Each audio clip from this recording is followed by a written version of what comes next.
especially when you win. It's easier to do this. Go look at the other coaches. Listen, Lions fans had to sit through the Seattle Seahawks celebrate with blue ski masks in their locker room. We can enjoy this. Here's Matt LaFleur talking about the game afterwards.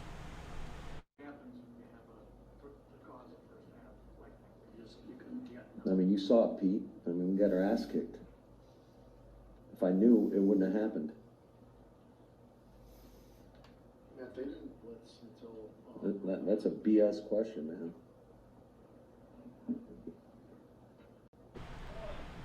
My man is about to cry. Like Dan Campbell has broken Matt LaFleur's will. I mean, because again, this isn't just about the years with Aaron. You go back and you look at when Dan got here. Yes, that first year was rough. You had to get things in order, right? There's a long process. Sheila knew that. Dan knew that. Brad knew that. But once they got this football team going, they started adding more talent. They haven't looked back since. They swept the Packers last year, and they whooped their ass at Lambeau. And Matt LaFleur mentally is shattered. That man, a Mount Pleasant native, by the way. I actually like Matt LaFleur. I think he's a pretty good coach. Yeah. Got his ass handed to him yesterday, Sam Flannel, from a coaching perspective. And that man's about to cry. Yeah, I mean... He is. You know what that press conference and all that says to me from Matt LaFleur? Like a little bitch. Hey, I mean, you know what? Jeff Iafredi said it. But here's the thing. Matt LaFleur... Dan Campbell would never. Hey, we'll continue. You're actually right. Matt LaFleur, he had a chance, I would say, between 2019 and 2021 to really establish himself as a great NFL coach. I know a lot of it was because of Aaron Rodgers, but if the Packers could have cashed one in and won a Super Bowl, we might be looking at Matt LaFleur in a similar light to how we look at a guy like Sean McVay now, because obviously him being there did things for Aaron Rodgers. They had great regular seasons, and I mean, Aaron Rodgers won 2 MVPs under him.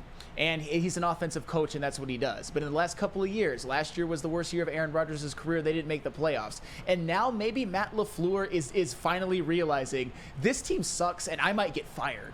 I think that's what Matt LaFleur is thinking right now, because even he, I mean, I definitely know he didn't. Nobody could have foreseen the way that they were physically, and they were just manhandled in that game. They were mauled from start to finish. Yeah. They didn't even look like they were on the same, they belonged to the same field as the Lions, and it was at Lambeau on prime time. Right. That's demoralizing, and the complete inverse is Dan Campbell. You know what that looks like to me? Kind of the complete opposite of Matt LaFleur, and I kind of want to touch on this really quickly. Mm-hmm.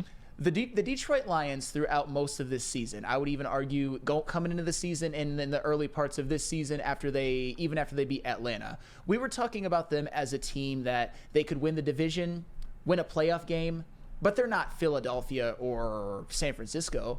No. But when they win a game like that, even though it's not a great Packers team or anything like that, but still just a thorough domination on the road of a divisional opponent, right. I'm starting to maybe think that the sky could be the limit for this team. Maybe they could win a couple of playoff games. Maybe they could actually, dare I say, go to the NFC Championship game. Maybe win that. Maybe go to, I'm not even going to say that word right now, but still, you get what I'm saying. Those are the type of statement wins. And the way that Dan Campbell gave that speech in the locker room, the way the players just seemed to respond to it and were so happy, it was such a celebratory atmosphere, that's because they know that their trajectory is upward, and that is one of the biggest regular season wins in recent memory for the Detroit Lions because of the division implications. And now we realize, I think as fans, and I think they even realize as players and coaches, that the NFC North is pretty much a wrap.